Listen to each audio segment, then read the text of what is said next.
Palavra da Verdade, com Hernandes Dias Lopes. Abra sua Bíblia comigo, por gentileza, na segunda carta do apóstolo Paulo a Timóteo, no capítulo 4. 2 Timóteo, capítulo 4, a partir do verso 6.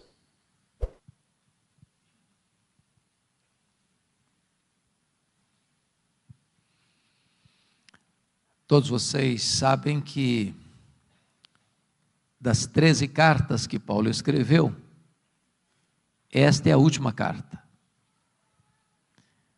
E Paulo escreve essa carta da sua segunda prisão em Roma.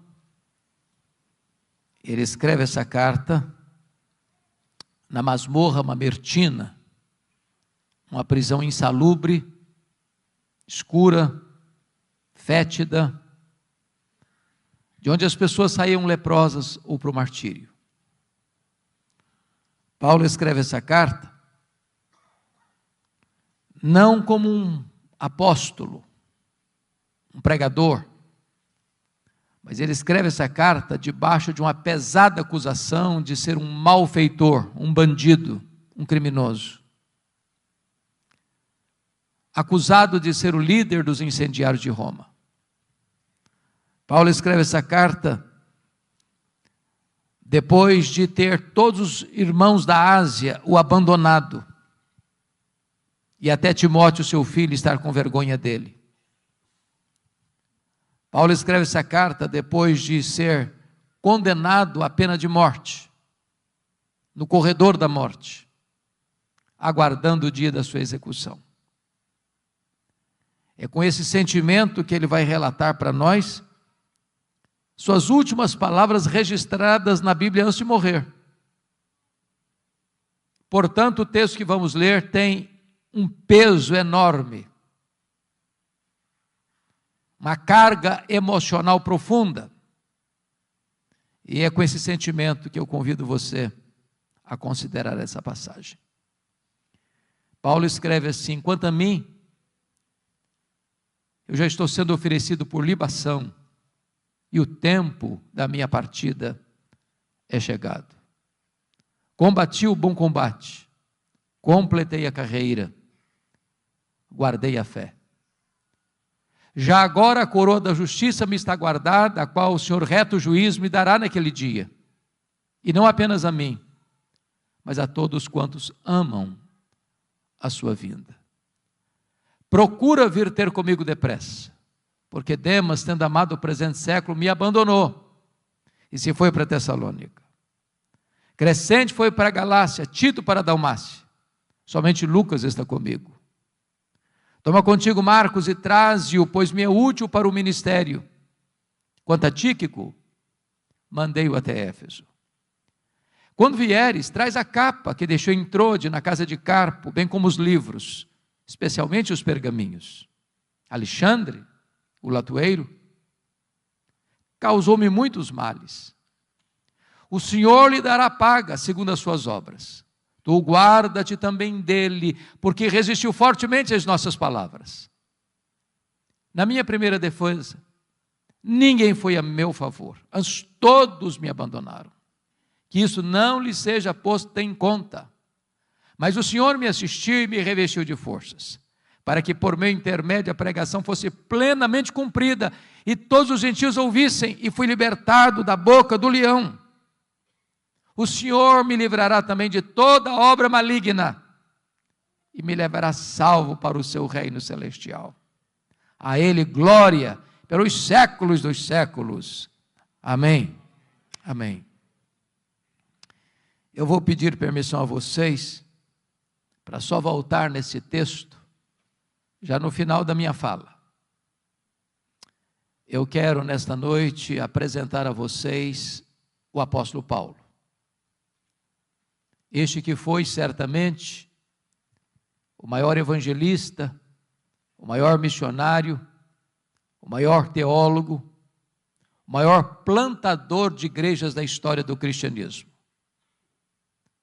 Este homem que, dos 27 livros do Novo Testamento, escreveu 13.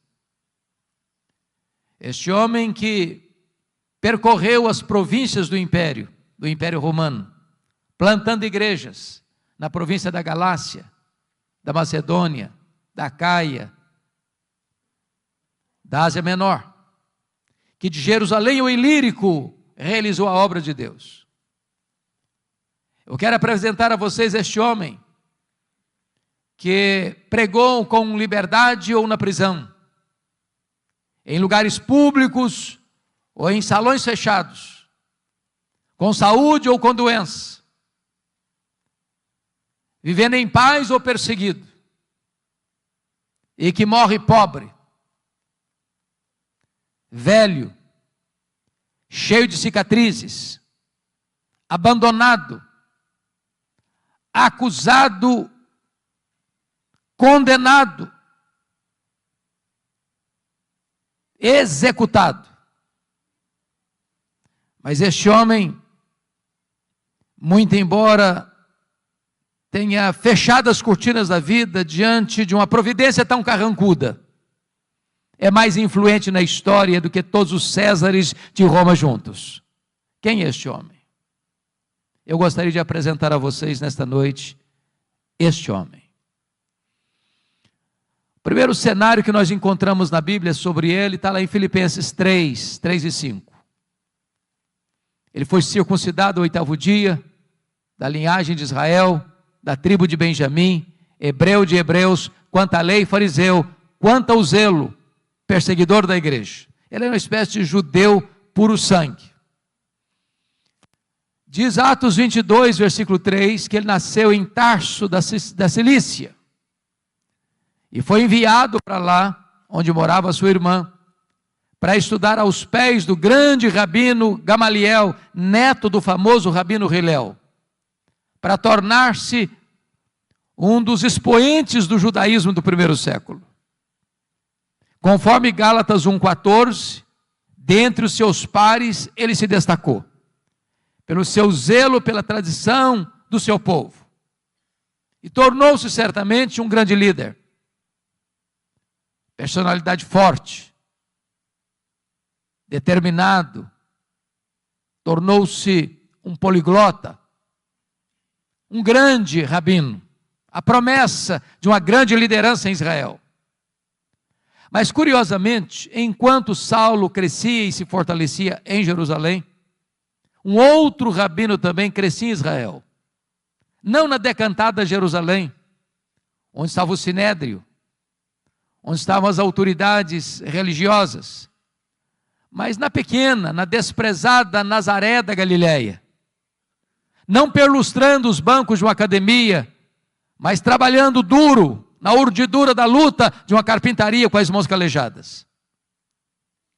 Este rabino da Galileia, aos 30 anos de idade, deixa Nazaré, vai à Judéia, vai ao Jordão, e é batizado por João Batista, dando início ao seu ministério.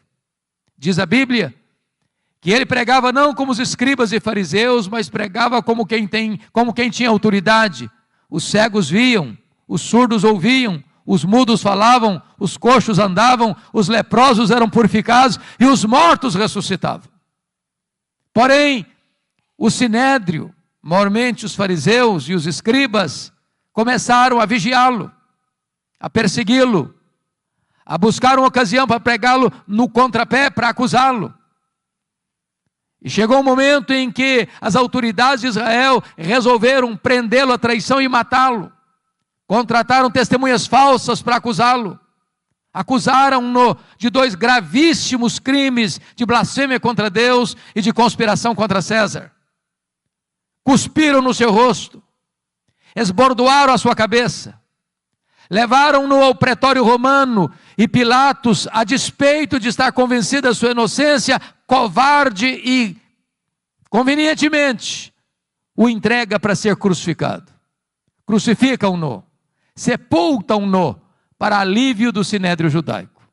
Porém, no 3º dia da semana, um fato glorioso aconteceu.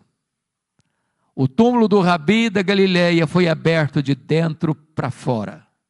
E ele entrou nas entranhas da morte, arrancou o aguilhão da morte, matou a morte e ressuscitou, inaugurando a imortalidade. Isso foi uma bomba no arraial do inimigo.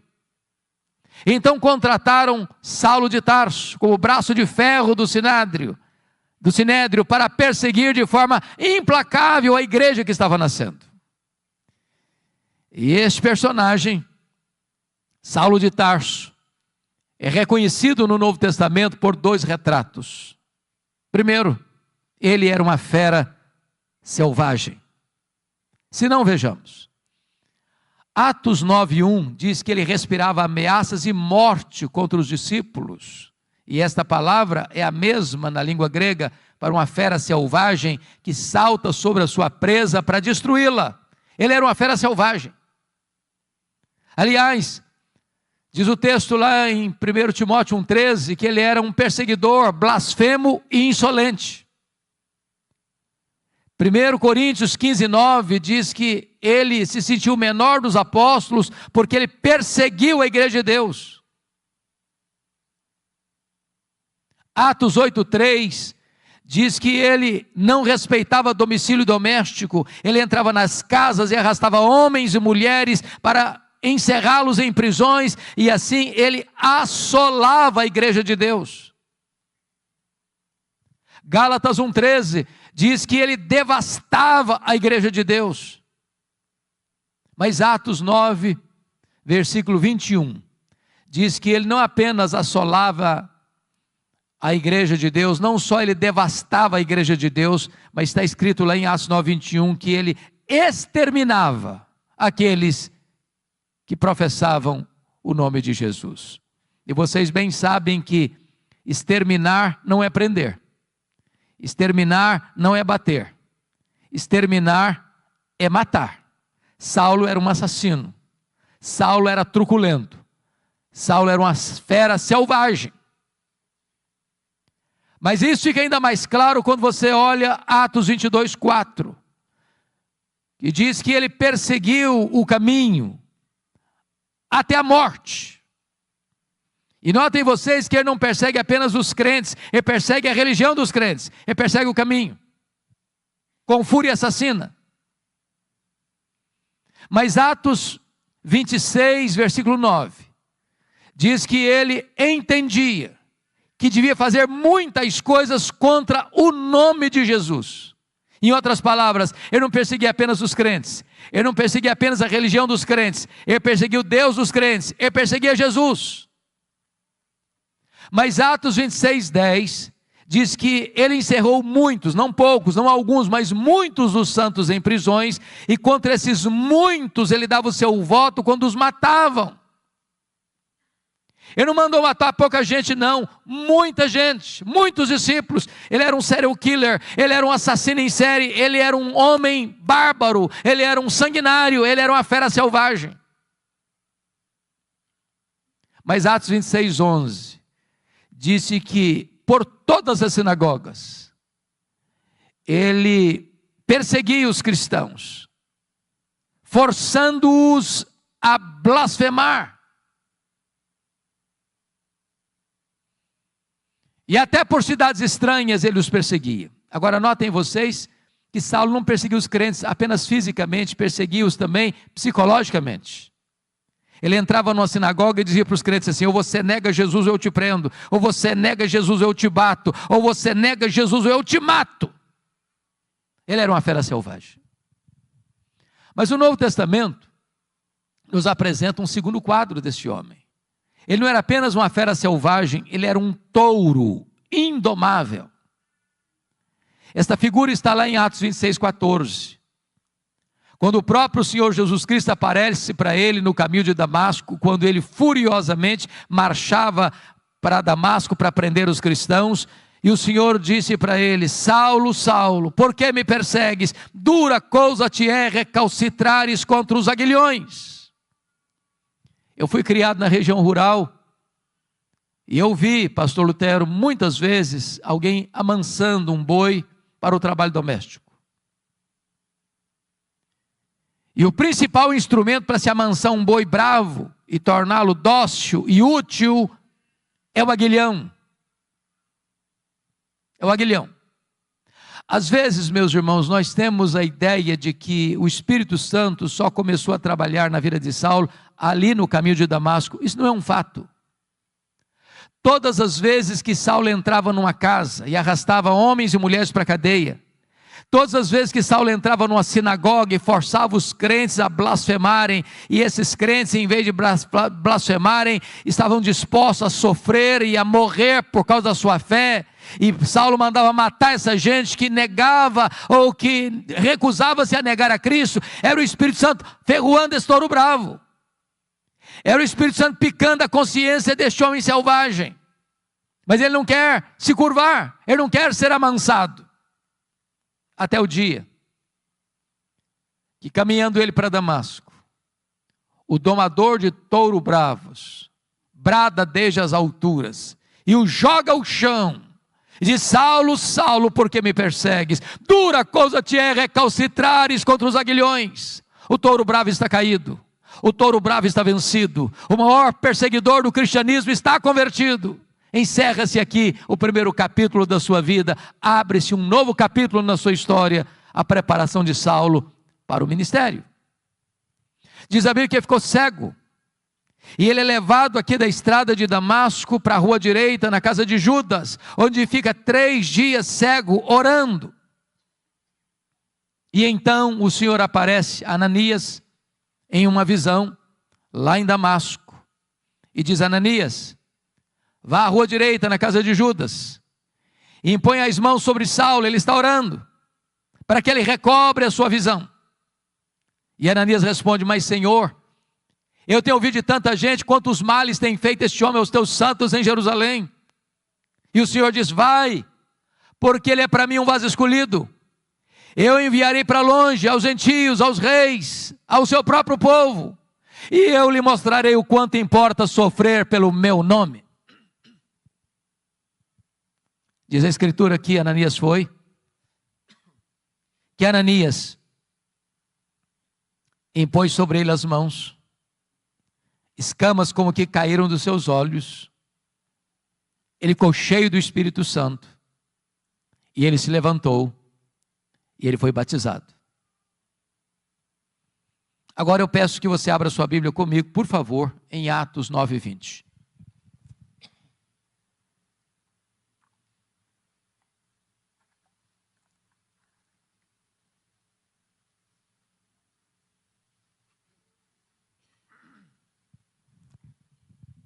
Veja você que logo que ele foi curado, logo que ele foi revestido com o Espírito Santo, logo que ele foi batizado, está escrito que então ele começa a pregar em todas as sinagogas de Damasco, afirmando que Jesus é o Filho de Deus. Agora olhe comigo Atos 9:22, por favor. Saulo mais e mais se fortalecia, confundindo os judeus, demonstrando que Jesus é o Cristo, é o Messias. Agora eu pergunto a você, há alguma diferença entre o que ele fez no verso 20 para o que ele fez no verso 22?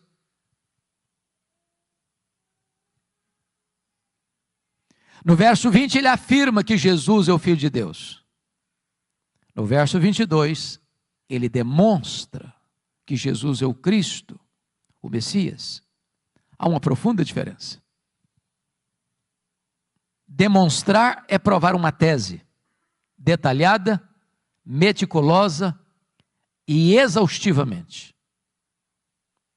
A pergunta é: quanto tempo durou entre o que ele fez no verso 20 para o que ele fez no verso 22? Atos não responde esta pergunta. Dr. Ray Stedman, de quem falávamos agora há pouco, disse que há um intervalo aqui do verso 20 para o verso 22 de 3 anos. E onde Paulo esteve nesses 3 anos? Diz a Bíblia lá em Gálatas, capítulo 1, a partir do verso 13, que logo que ele foi convertido em Damasco, ele não subiu para Jerusalém onde estavam os apóstolos, mas ele foi para a região da Arábia, e lá ele ficou 3 anos, Após o que ele retorna outra vez para Damasco. E a pergunta é: o que ele ficou fazendo 3 anos na Arábia? E a resposta é: um seminário intensivo com o Senhor Jesus. Se Jesus investiu 3 anos nos apóstolos em Israel, Jesus investe 3 anos em Saulo na Arábia. As doutrinas que ele aprendeu na Arábia não foram como as doutrinas que ele aprendeu no judaísmo aos pés de um mestre humano, mas foi por revelação do próprio Senhor Jesus. Certamente nesses 3 anos ele releu o Antigo Testamento e descobre uma coisa: aquele Jesus que ele estava perseguindo era de fato o Messias. E então, convencido dessa verdade, diz Gálatas 1,18, que ele retorna outra vez para Damasco, e aí que se encaixa Atos 9,22, Saulo mais e mais se fortalecia, confundindo os judeus, provando, demonstrando que Jesus é o Messias, que Jesus é o Cristo. O que acontece com ele? Os judeus de Damasco querem matá-lo. E ele precisa fugir de noite, de forma humilhante, dentro de um cesto, muralha abaixo. Para onde ele vai? Agora ele vai subir para Jerusalém. Então veja comigo aí Atos 9,26. Agora ele sobe para Jerusalém. E aqui, meus amados, eu quero levantar uma tese. Eu preciso muito da sua atenção para acompanhar o meu raciocínio, para você não perder o centro desta lição. Quando Saulo sobe aqui para Jerusalém, ele não está governado pela nova aliança, ele está governado pela velha aliança.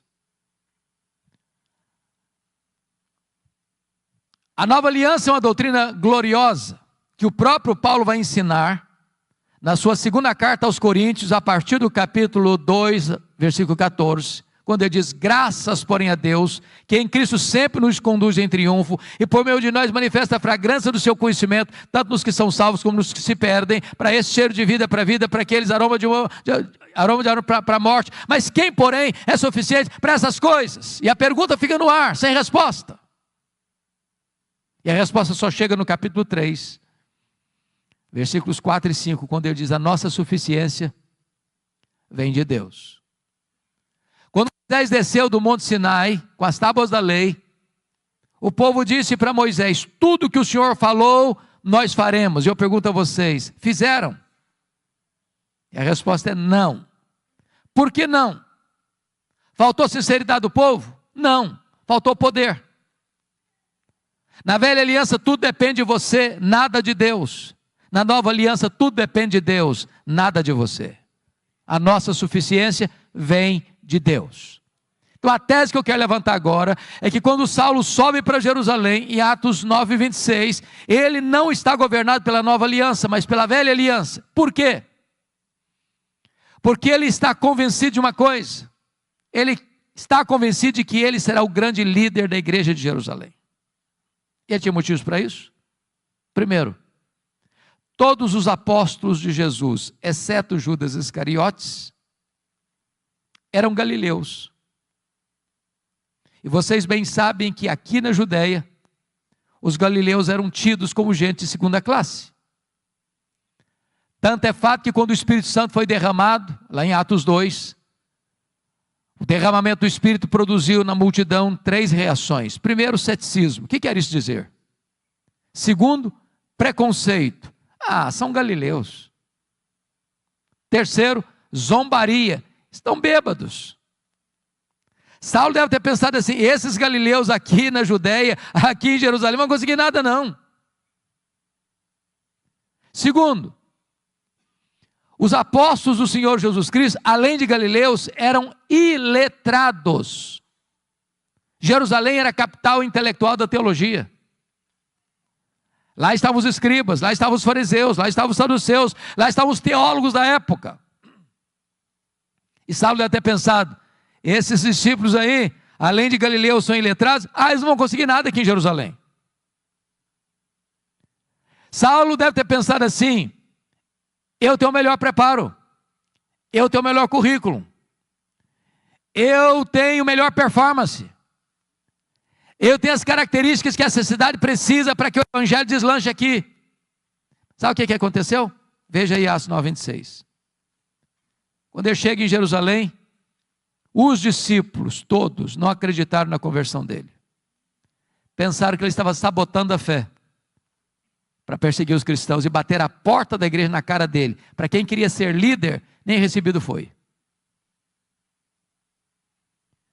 Aí Atos 9:27 diz que Barnabé o acolhe, que Barnabé o apresenta aos apóstolos, e que agora ele é acolhido na igreja, e agora ele tem desenvoltura na igreja, agora ele discute com os helenistas, os judeus nascidos fora de Israel, e de repente os helenistas tomam a decisão: nós vamos matar Paulo.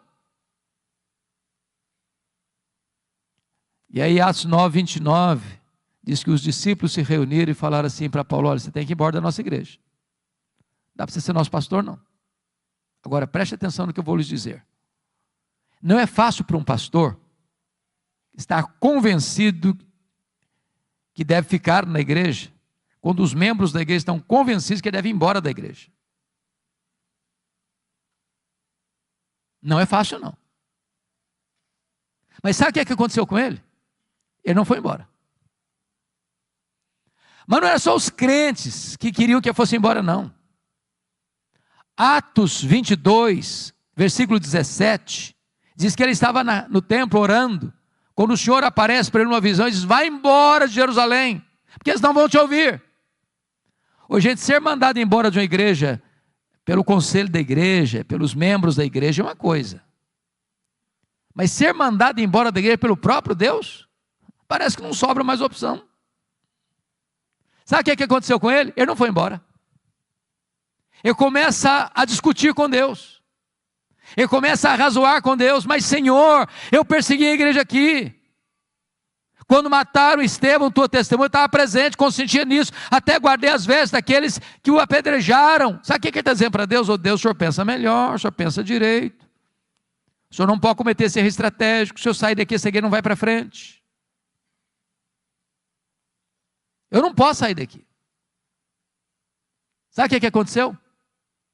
Deus não mudou. Foi Saulo quem teve que mudar e mudar-se. Deus diz: vai! Sabe o que aconteceu com ele? Ele não foi. Foi não. Volta lá para Atos 9:30. Porque diz o texto que os discípulos se reuniram e o levaram até Cesareia. Preste atenção, ele não foi, ele foi levado. Ele não saiu, saíram com ele. Ele sai de Jerusalém como Ló saiu de Sodoma a reboque. Mas de Cesareia mandaram-no para onde? Para Tarso. E onde era Tarso? A cidade que ele nasceu. Sabe o que Deus está dizendo para esse cara que quer ser líder, que se acha insubstituível? Meu filho, se você pensa que eu preciso de você, você está muito enganado. É você que precisa de mim. Então faz uma coisa, arruma as malas e volta para casa. E sabe quanto tempo ele ficou no molho, no anonimato, longe dos holofotes? Mais de 10 anos. Sabe por quê? Porque eu tinha que aprender primeiro essa grande verdade: tudo depende de Deus, nada depende de mim. Mas o pior não tinha acontecido não. O pior é Atos 9:31. Diz que no dia que Saulo foi embora da igreja de Jerusalém, a igreja passou a ter paz e passou a crescer. Você quer coisa pior para um pastor que isso?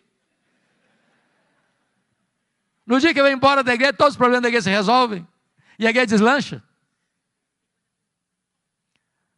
Deus primeiro trabalha em nós, para depois Deus trabalhar através de nós. Tudo depende de Deus, nada depende de nós. Mais de 10 anos depois, explode um avivamento em Antioquia da Síria, terceira maior cidade do mundo. E a igreja de Jerusalém manda para lá o seu melhor pastor, Barnabé. Quando Barnabé chega lá e vê a graça de Deus prosperando, ele se alegra demais, lembrou-se de Saulo. E vai atrás de Saulo lá em Tarso. E o apanha e o leva para Antioquia. E durante um ano eles ensinaram uma multidão de discípulos. Quando a igreja estava reunida, orando e jejuando, o Espírito Santo apareceu e disse: separai-me agora a Barnabé e a Saulo para a obra que os tenho chamado. Preste atenção, a quem o Espírito Santo separou? Não foi Saulo e Barnabé. Foi Barnabé e Saulo. Você já foi reserva alguma vez? Já ficou na sombra de alguém alguma vez? Saulo não era o líder, ele era o liderado. Deus ainda estava trabalhando nele. Ele tinha que entender com clareza que tudo depende de Deus, nada depende de nós. Diz a Escritura que eles estão indo agora, chegando em Pafos, quando o procônsul Sérgio Paulo se interessa pelo Evangelho, quer ouvir o Evangelho, mas o seu mágico a tiracola Elimas quer impedir o procônsul de se converter, porque se o procônsul se converte, ele perde o emprego de mágico. Era uma questão de interesse. Então diz a Bíblia que Saulo, também chamado Paulo, cheio do Espírito Santo, disse ao mágico: ó servo do diabo, até quando perverterás os retos caminhos de Deus? Pois ficarás cego. E o mágico fica cego, e os olhos do procônsul são abertos, e ele é convertido ao Senhor Jesus. E a partir dali, Saulo deixa de usar o seu nome judaico Saulo, para usar o seu nome romano Paulo, e a partir de então, ele se transforma no maior líder do cristianismo. Sabe por quê? Porque aprendeu que tudo depende de Deus, nada depende de nós. Atos 13:13 diz que ele chega em Perge da Panfilha, e em Perge da Panfilha, o jovem Marcos, ou João Marcos, ou Marcos, que era primo de Barnabé, abandona os dois missionários e volta para a casa da sua mãe em Jerusalém. É muito curioso isso, porque a Bíblia não diz por que o Marcos voltou para a casa da mãe dele. Nós poderíamos cogitar 3 possibilidades. Talvez uma delas seja a verdade dos fatos. Talvez a primeira fosse assim: bom, ele era muito moço, muito jovem, e empolgado pensou que missões fosse turismo. Quando percebeu que não era turismo, ele se decepcionou e voltou. Pode ser, não sei. Talvez uma segunda possibilidade, que quando eles saíram de Antioquia da Síria, o líder da caravana era o primo dele, o Barnabé. Em Pafos, a liderança muda das mãos de Barnabé para Paulo. Ele deve ter pensado: sob a liderança do meu primo, eu tinha coragem de ir, na liderança do outro eu não vou não. Mas há uma terceira possibilidade, eu particularmente creio nessa terceira possibilidade. Está escrito em Gálatas 4, a partir do versículo 13, até o versículo 15, que Paulo pregou o Evangelho pela primeira vez na Galácia, Antioquia da Pisídia, Icônio, Derbe e Listra, por causa de uma enfermidade física. Pergunta: que enfermidade física era essa? Talvez a mesma que Paulo se refere em 2 Coríntios 12:7, um espinho na carne, mensageiro de Satanás, para me esbofetear, a fim de que eu não me ensoberbeça. Então, notinha de rodapé: o espinho na carne de Paulo procedeu de Deus ou do diabo? E a resposta categórica é: procedeu de Deus. Como é que você sabe? Por causa do propósito, para que ele não se ensoberbecesse. Alguém tem dúvida que o diabo trabalha 24 horas para fazer da gente um balão, um pavão, uma bola de orgulho? Mas se o espinho na carne procedeu de Deus, como é que o diabo batia na cara dele com esse espinho? Porque esse é o papel do diabo. Quando a providência é carrancuda, o diabo chega sorrateiramente e pergunta assim: e daí, você não é crente? Você não está fazendo a obra de Deus? Você não é fiel a Deus? Está passando essa magrela toda, está doente, está sofrendo. Se Deus gostasse de você, se Deus se importasse com você, você não estava nessa. O diabo quer vender essa propaganda de que ser crente é viver numa estufa, blindado. O Senhor Jesus nunca prometeu que nós não teríamos aflições nessa vida, Ele prometeu estar conosco todos os dias até a consumação dos séculos. Dizem os estudiosos que essa região de perto da Panfilha, onde João Marcos abandonou os 2 missionários, era uma região alagadiça, pantanosa, com forte incidência de malária. E é muito provável que Paulo contraia uma malária aqui, porque não consta que Paulo tenha saído doente de Antioquia da Síria, mas consta que ele chegou doente na Galácia. Antioquia da Pisídia, Icônio, Derbe e Listra. E essa doença naquela época era tão severa e não tinha tratamento adequado, que dava uma dor de cabeça alucinante e afetando inclusive a visão. E os crentes da Galácia disseram que, se possível fosse, eles teriam arrancado os próprios olhos para dá-los a Paulo. Dá-nos a impressão que Paulo tinha um problema de visão. É por isso que ele propriamente não escrevia suas cartas, ele usava uma pessoa para escrever e depois pegava a pena para dar a selação final. Talvez por isso ele chamou o sumo sacerdote parede branqueada, porque via tudo meio lusco-fusco. Bom, o certo é que o João Marcos retorna para a casa da mãe dele, e os dois missionários sobem as montanhas do Cáucaso, e chegam lá em cima, na Galácia do Sul, e pregam com poder, com graça, com dureza, com lágrimas, com sangue, mas deixando para trás igrejas estabelecidas, lideranças eleitas, e a igreja marchando vitoriosamente. Agora eles retornam para a igreja base, a igreja de Antioquia da Síria, e observe comigo que está escrito aí em Atos 14, 26 e 27. Reunida a igreja, relataram quantas coisas fizera Deus, e como Deus abrira a porta do evangelho para os gentios. Preste atenção nisso. Há espaço para testemunho na igreja, mas não há espaço para projeção humana na igreja. Eles não relataram quantas coisas fizeram eles relataram quantas coisas fizera Deus. Quem faz a obra é Deus, nós somos apenas os instrumentos.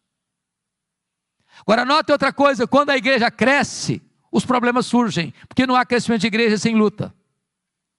É por isso que Atos 15:1 diz que quando os membros da seita dos fariseus escutaram lá em Jerusalém que os gentios estavam sendo recebidos sem passar pelo rito da circuncisão, eles desceram e disseram para os crentes gentios assim: se vocês não se circuncidarem, vocês não poderão ser salvos. Se vocês não circuncidarem e não guardarem a lei, vocês não podem ser salvos. Bom, mas isso não é evangelho. E se afirmar que o sacrifício de Cristo não foi suficiente, e se afirmar que sua fé em Cristo não é o bastante. Então vou lhes dizer algo muito solene agora. Não adianta fazer missões se a teologia é ruim. Porque se a teologia é ruim, quanto mais se prega, pior fica. Então não dá para fazer uma segunda viagem missionária sem corrigir a rota teológica da igreja. O que fizeram?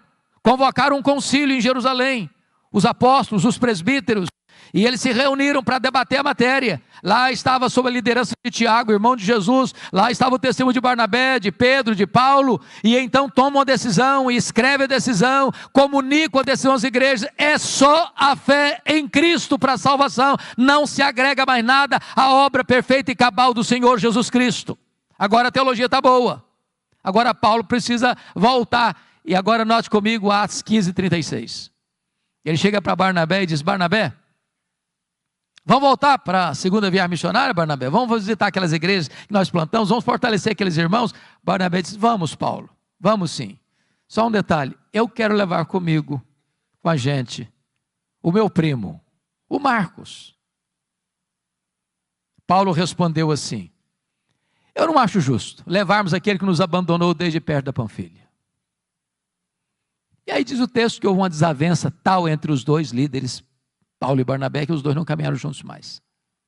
Portanto, o relato e o registro está muito polido, mas deve ter sido alguma coisa mais severa do que foi isso. Eu vou tentar parafrasear para tentar captar o que houve. Eu acho que foi mais ou menos o seguinte: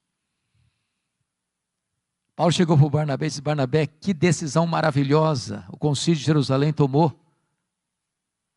Vamos fazer uma coisa agora? Agora que a rota da igreja, da teologia está boa, vamos voltar para a obra missionária? Barnabé disse: vamos, Paulo. Mas deixa eu te fazer uma pergunta. Você lembra do meu primo? Uai, Barnabé, mas é claro que eu lembro. Deixa eu dizer, eu estou com vontade de levar com a gente. E ele está todo empolgado para ir. Paulo fechou a cara. O Barnabé comigo, esse cara não vai não. Ô Paulo, mas ele melhorou, ele está mais maduro. Ele vai ser uma benção, comigo ele não vai não.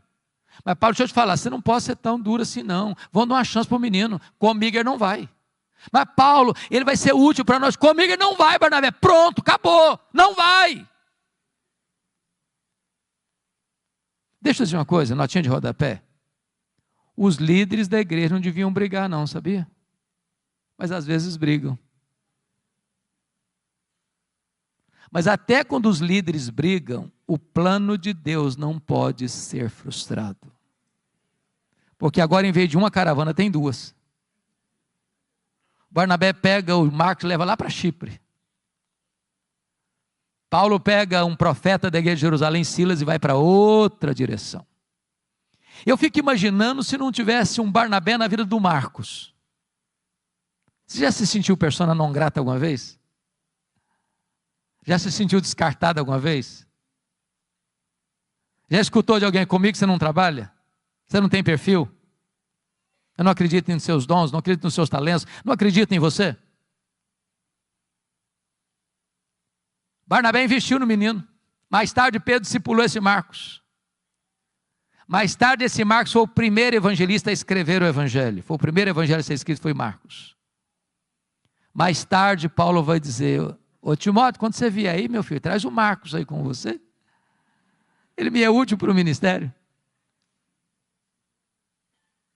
O plano de Deus passa pela viagem de Paulo e Silas. E Paulo quer entrar na Ásia. O Espírito de Deus o impede de entrar na Ásia.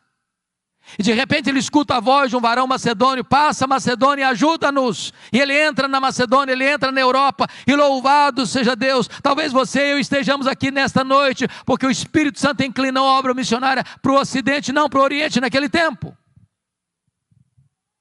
Mas não foi com facilidades não, porque lá em Filipos diz a Bíblia que sob a orientação de Deus, Paulo e Silas são presos, são açoitados em praça pública, são jogados dentro de um cárcere interior. Então, me permita dizer isso. Quem dá a direção missionária para a igreja é Deus, mas quem precisa saber e escolher os melhores métodos somos nós. Quando eu olho, pastor Lutero, para a estratégia missionária de Paulo, eu vejo Paulo se concentrando em cidades estratégicas. Filipos, colônia romana. Tessalônica, capital da Macedônia. Acaia, importante cidade da Macedônia. Atenas, cidade mais intelectual do mundo. Corinto, capital da Caia. Éfeso, capital da Ásia Menor. O que Paulo está entendendo é o seguinte: se você planta igrejas estratégicas em lugares estratégicos, essas igrejas vão plantar igrejas em toda a micro-região. Agora, mesmo tendo a direção de Deus, escolhendo os melhores métodos, você não tem vida fácil. Porque Paulo foi açoitado em Filipos, Paulo foi escorraçado de Tessalônica, Paulo foi enxotado de Bereia, Paulo foi chamado de tacarela em Atenas, Paulo foi chamado de impostor em Corinto.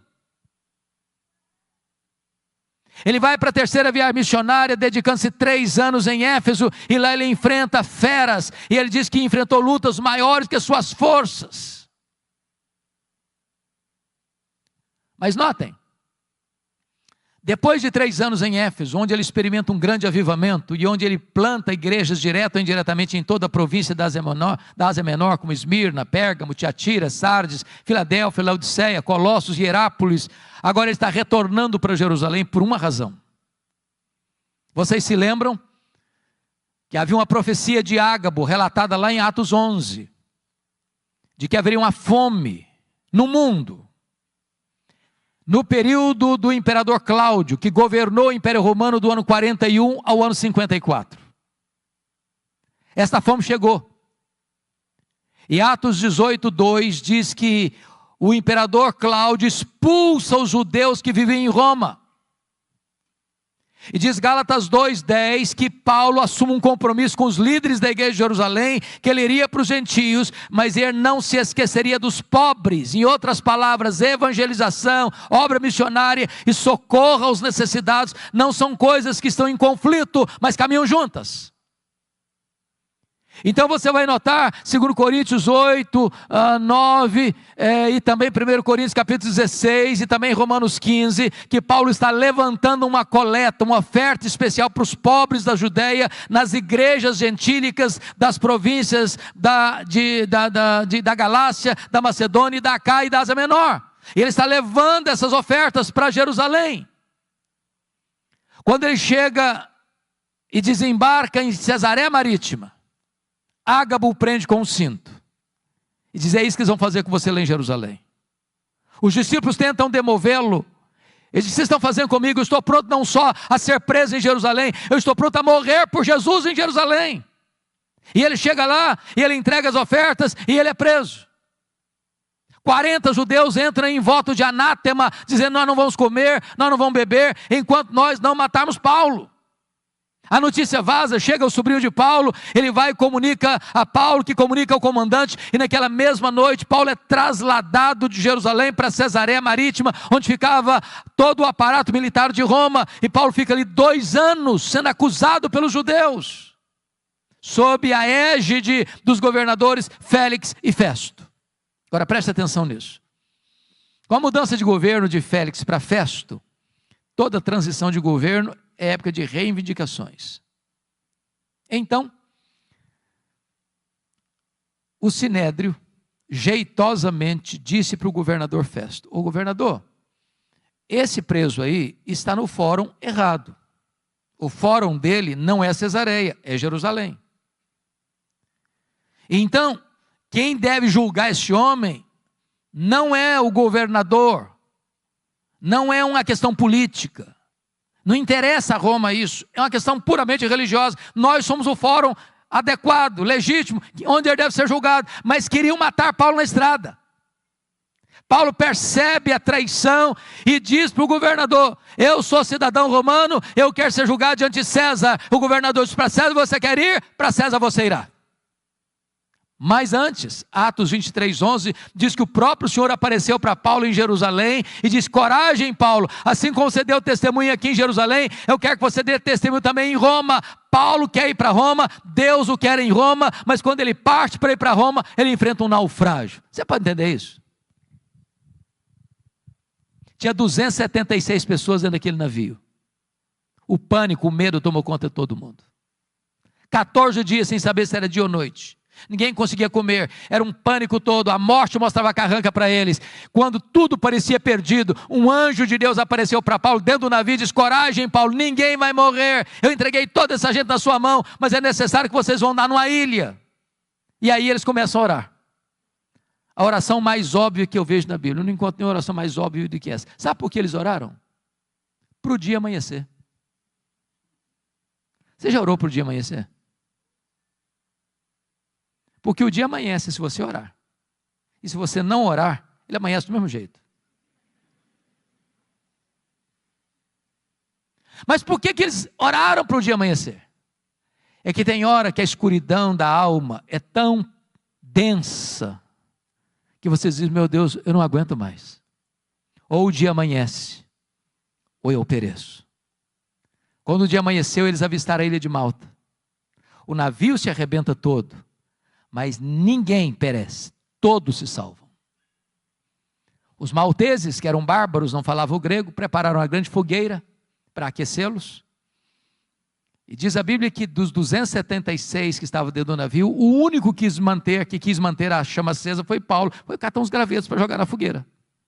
Quando ele pega aquele punhado de gravetos e joga na fogueira, do fogo brota uma víbora que prende na mão do Paulo.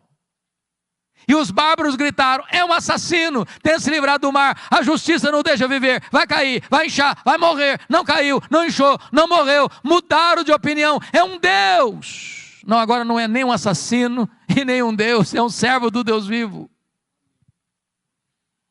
Meus irmãos, aquela cobra tinha 276 outras opções para morder.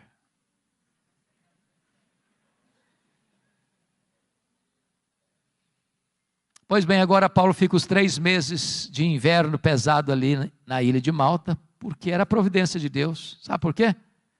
O prefeito da cidade estava doente, Paulo orou por ele, o pai do prefeito estava doente, Paulo orou por ele, foi curado, os demais enfermos vieram, Paulo orou por eles, eles foram curados. Aí você aprende uma coisa: não foi a tempestade que levou Paulo para a ilha de Malta, foi a mão da providência divina.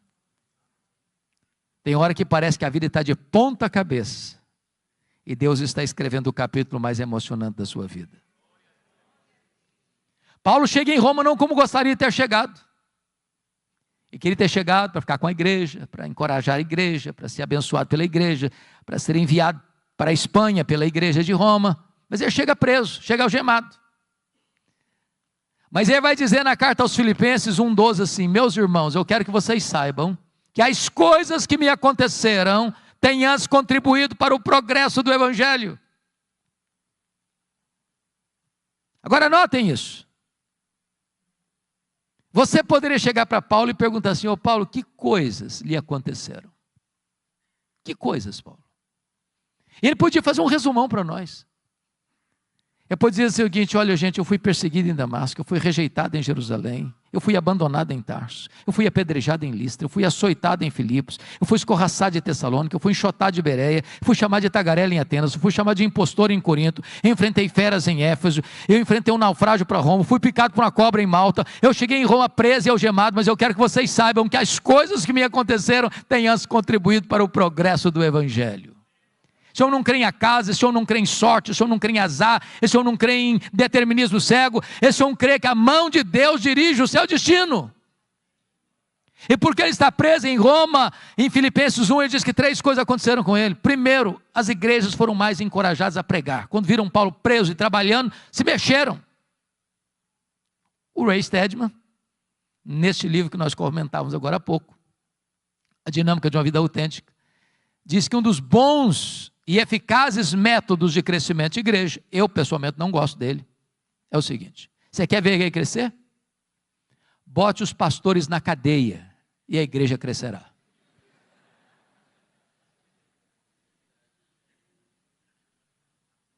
Segundo, porque Paulo estava preso, diz ele que toda a guarda pretoriana tomou conhecimento das suas cadeias em Cristo. E a pergunta é: o que era a guarda pretoriana?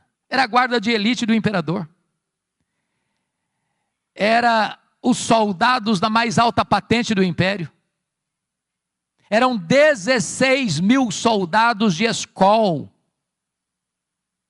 Paulo, por ser um prisioneiro de César, tinha que ter um soldado algemado com ele, 3 turnos por dia, em rodízio durante 2 anos. E o que Paulo fez? Evangelho neles, evangelho neles, evangelho neles, evangelho neles. O cara não podia nem sair porque estava algemado com ele. Durante 2 anos, deu oportunidade para Paulo evangelizar toda a guarda pretoriana. Eu chamo isso de conspiração divina.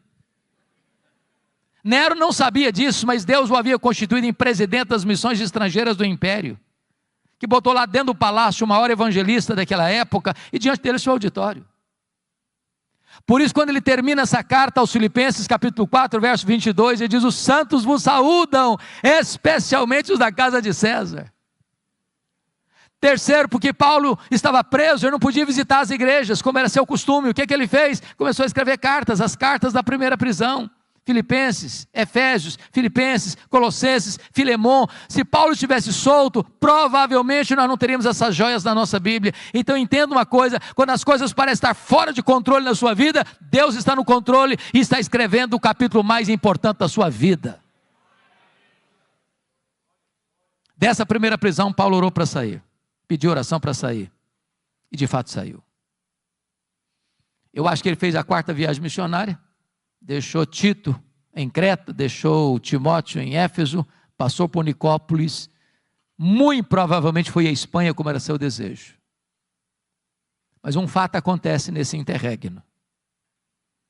No dia 17 de julho do ano 64, a cidade de Roma, a maior cidade do mundo, mais populosa, mais rica, mais poderosa, a cidade eterna, a capital do império, é incendiada. 7 noites e 6 dias de incêndio. Quando o incêndio acabou, o imperador assistia o espetáculo horrendo da torre de Mecenas, vestido de ator, tangendo a sua lira. Ele encontra um bom álibi para botar a culpa do incêndio de Roma nos crentes. Porque dos 14 bairros de Roma, 10 foram devastados.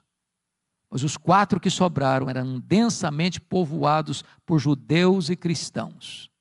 Ele põe a culpa do incêndio de Roma nos cristãos. Começa um verdadeiro massacre. Faltou madeira para fazer cruz, tamanha quantidade de crentes crucificados.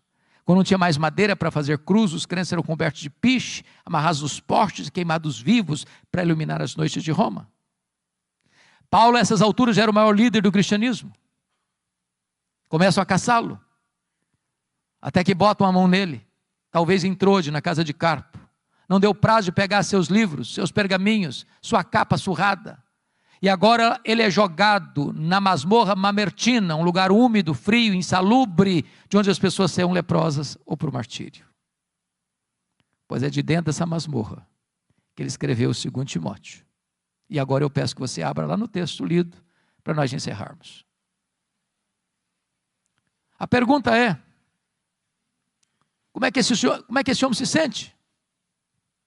Maior teólogo, maior pastor, maior evangelista, maior plantador de igrejas,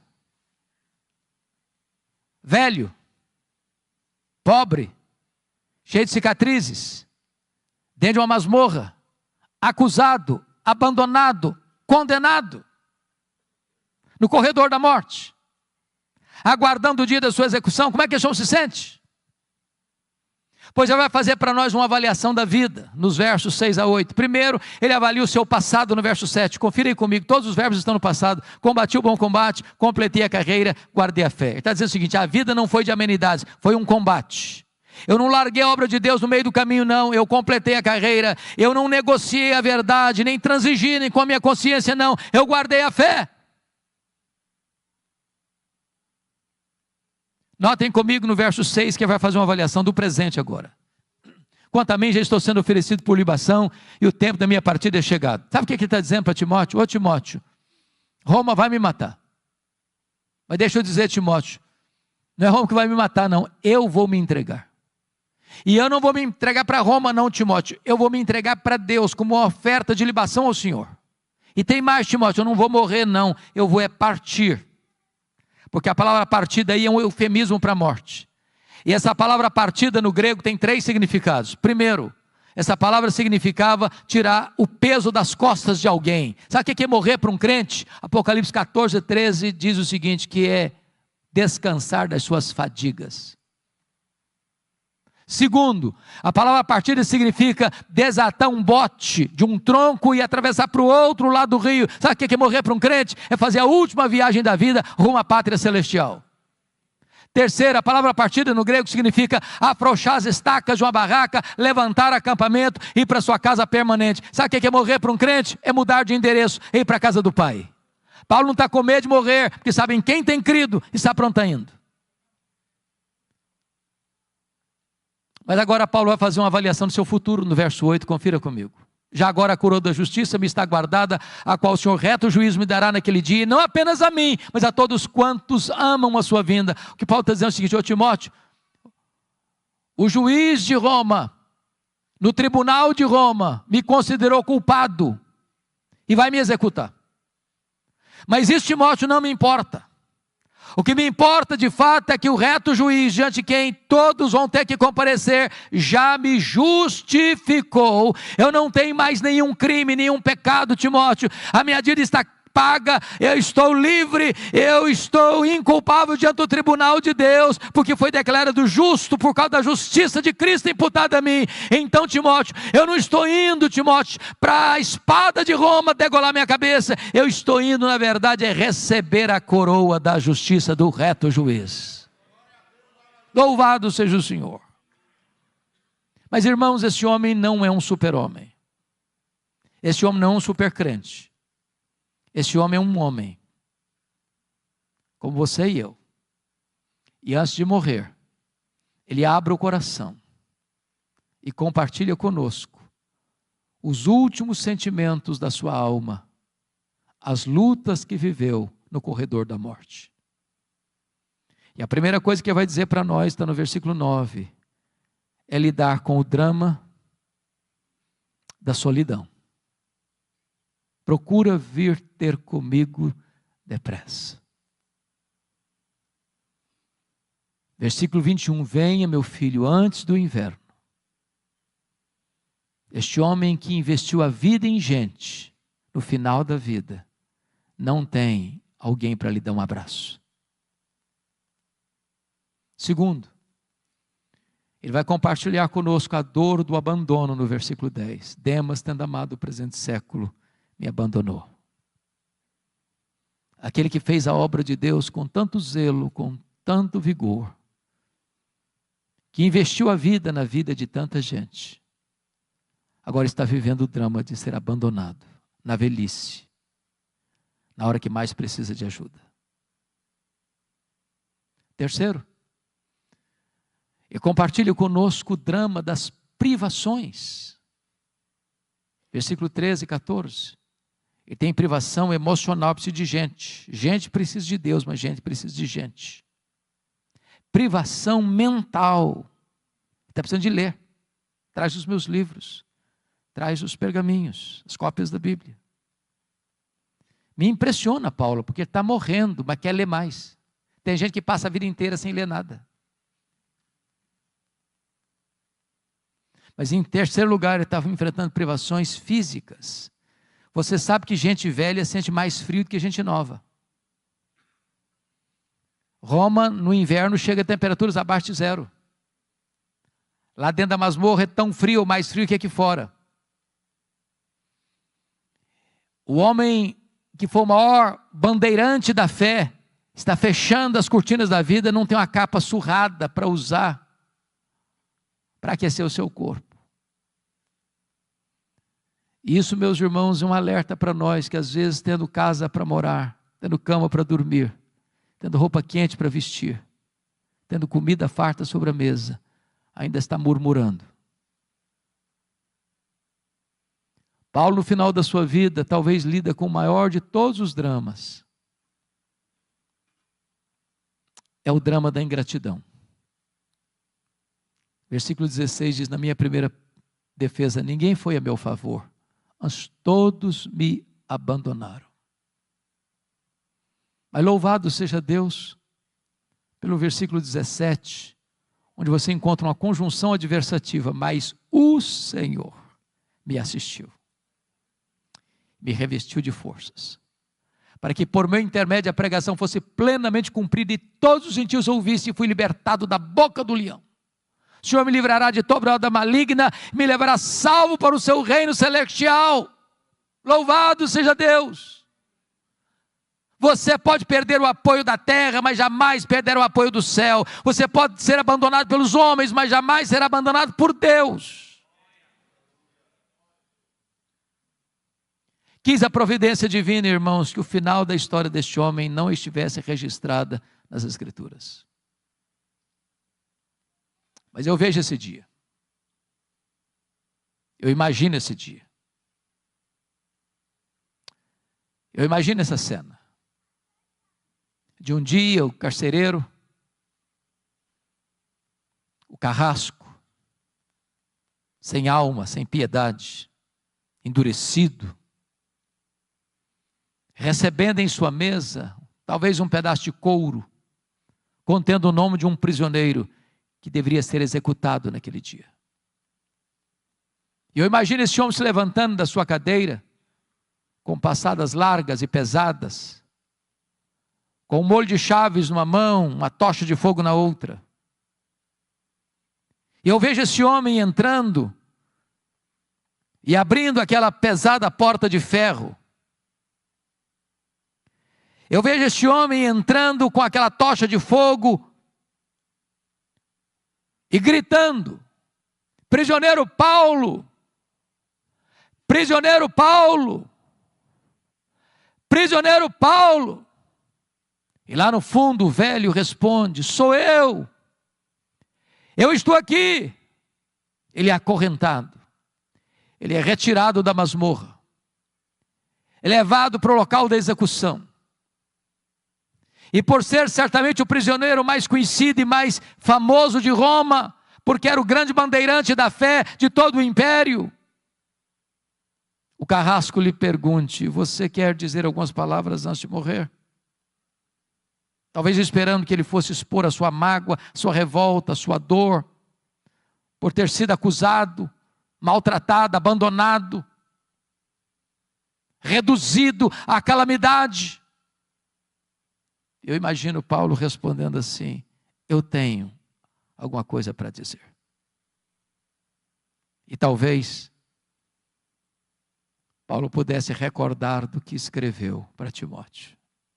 Nesta hora ele levanta os olhos aos céus e diz a ele: ao Senhor Jesus, glória pelos séculos dos séculos. Amém.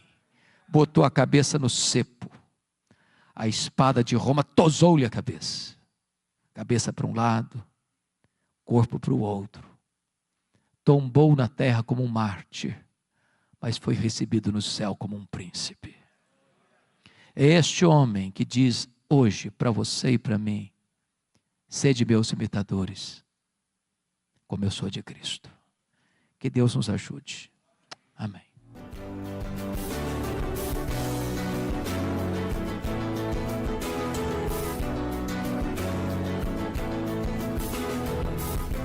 Palavra da Verdade, com Hernandes Dias Lopes.